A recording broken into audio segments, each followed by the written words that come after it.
Hi everybody, thank you for joining me for part 3 of Berry. Alright, so part 3 begins.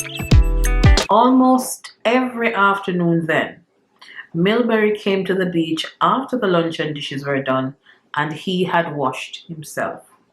Except those afternoons when Mrs. Osborne found something else for him to do. The vases to be emptied or bathtubs scoured. The children became Milbury's friends. They adored him and he them. They called him Berry. They put their arms around him. The grown-up white folks only spoke to him when they had some job for him to do or when they were kidding him about being dark and talking flat and southern and mispronouncing words. But the kids didn't care how he talked. They loved his songs and his stories. And he made up stories out of his own head just for them.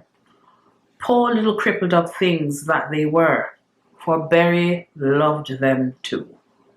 So the summer wore on. August came.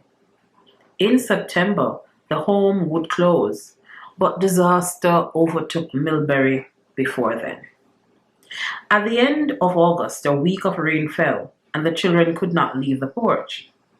Then one afternoon, the sun suddenly came out, bright and warm. The sea water was blue again, and the sand on the beach glistened. Miss Baxter, who by now had got the idea it was part of Milbury's job to help her with the children, went to the kitchen and called him while he was still washing luncheon dishes. Berry, we're going to take the children down to the beach. Come on and help us with the chairs as soon as you get through. Yes, ma'am, said Berry. When he came out onto the porch, the children were all excited about playing in the sun once more. Little hunchbacks jumped and cried and clapped their hands. Little paralytics laughed in their wheelchairs. And some with braces on had already hobbled out the screen door and were gathered on the walk. Hello, Berry, the children called. Hey, Berry, they cried to the black boy. Berry grinned.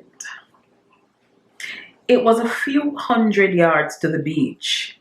On the cement walk, you could push a couple of wheelchairs at a time to the sand's edge. Some of the children propelled their own. Besides the nurses, today the handyman was helping, for the sun might not last long. Take me, a little boy called from his wheelchair. Berry, take me. Sure, I will, the young Negro said gently. But when Berry started to push the chair down from the porch to the walk, the child, through excess of joy, suddenly leaned forward laughing and suddenly lost his balance. Berry saw that he was going to fall. To try to catch the boy, the young Negro let go the chair. But quick as a wink, the child had fallen one way onto the lawn, the chair the other way onto the cement walk. The back of the chair was broken, snapped off, except for the wicker. The little boy lay squalling on the ground in the grass. Lord have mercy. All the nurses came running, the handyman and Mrs. Osborne too. Berry picked up the little boy, who clung to his neck sobbing, more frightened, it seemed, than hurt. All the nurses came running, the handyman and Mrs. Osborne too. Berry picked up the boy, who clung to his neck sobbing, more frightened, it seemed, than hurt. Poor little child, Berry kept saying. Is you hurt much? I'm so sorry. But the nurses were very angry, for they were responsible. And Mrs. Osborne, well, she lit out for Dr. Renfield. The little boy clung to Berry and wouldn't let the nurses take him at all.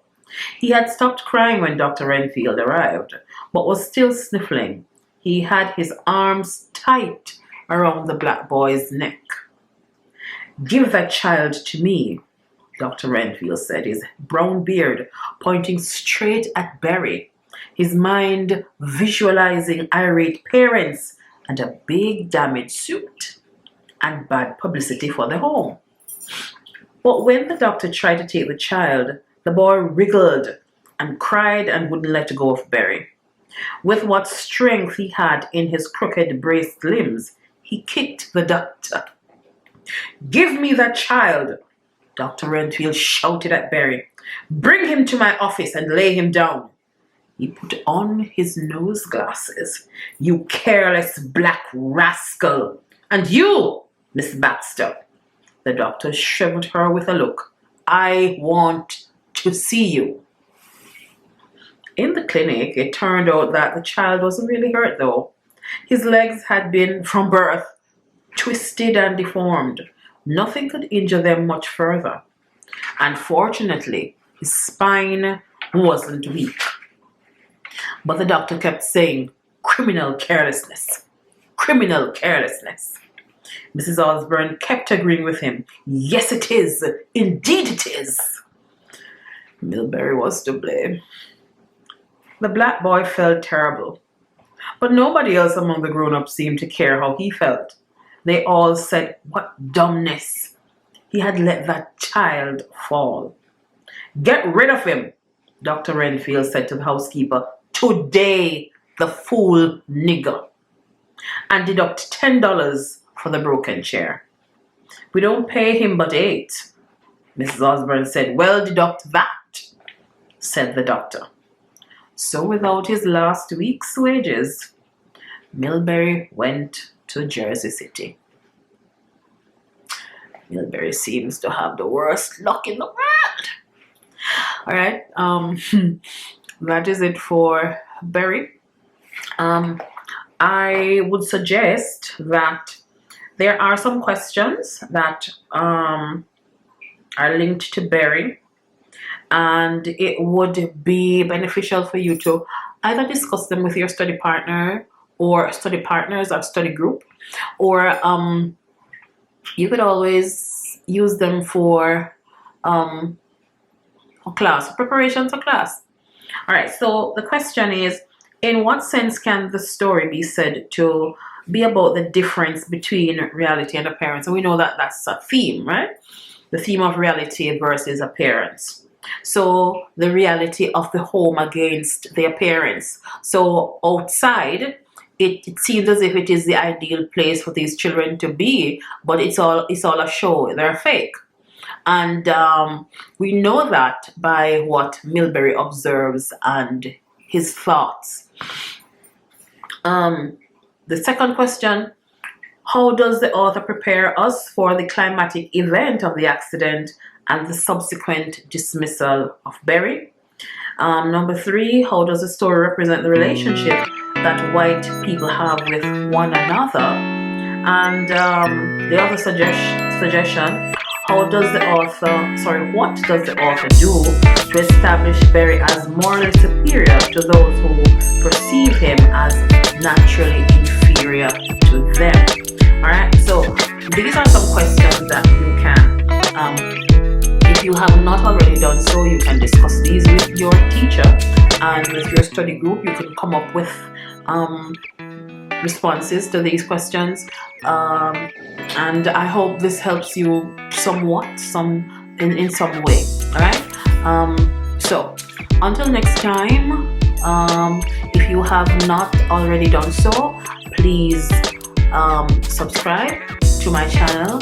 Please hit that notification bell, so whenever I post a video, you will be in the know. That's it for me. Until then, take care.